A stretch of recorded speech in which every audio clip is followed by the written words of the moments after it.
It's America's forgotten addiction, and Omaha is caught in the crosshairs. The DEA says meth seizures are skyrocketing as cartels flood the region with the deadly drug. But to understand the scope of this epidemic, you first have to understand the gripping addiction caused by meth. Tonight, we bring you part one of a KETV Newswatch 7 investigation.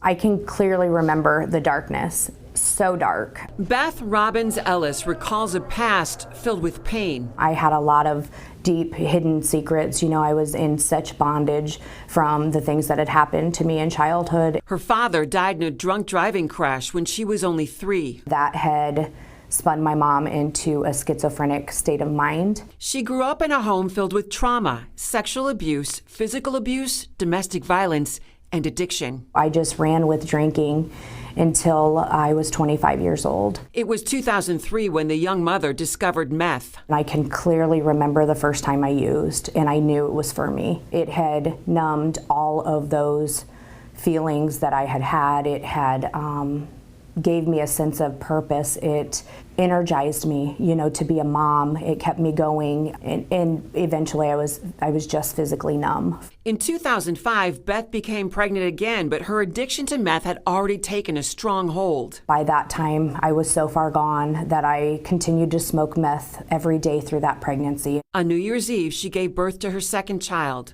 Veronica Lynn. She was healthy. She did have traces of meth in her system. 2 days later, Child Protective Services came to her hospital room. Beth wouldn't be able to bring her daughter home. For me, I would say that that's probably been my life's biggest pain. I got sober for a while, but it just wasn't my time. Again, the young mother relapsed. Before you knew it, I was just completely addicted to meth all over again. Beth said she started hanging around with the people she used with, friends she grew up with, her ex-husband, even her own mother. Me and my mom used very frequently together throughout those years. By this time, Beth now had a third child to care for. I would provide drugs for my mom to take care of my children. And so that was kind of the relationship we had. I wanted to be out running the streets, getting high.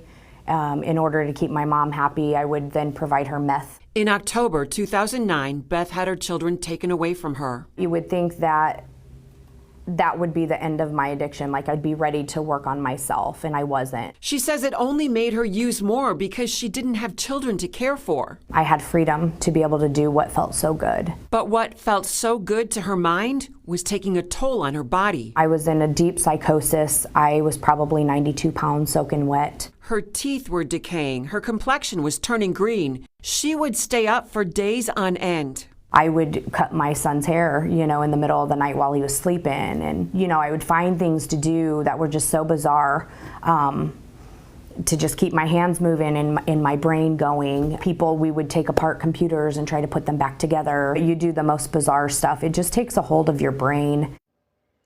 And she's right, it does something to your brain. In fact, using meth one time can change the way your mind functions.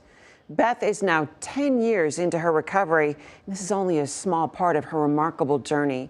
Tomorrow at 6, she talks about how she was hooked the first time she used meth. And doctors explain what makes this drug so addictive.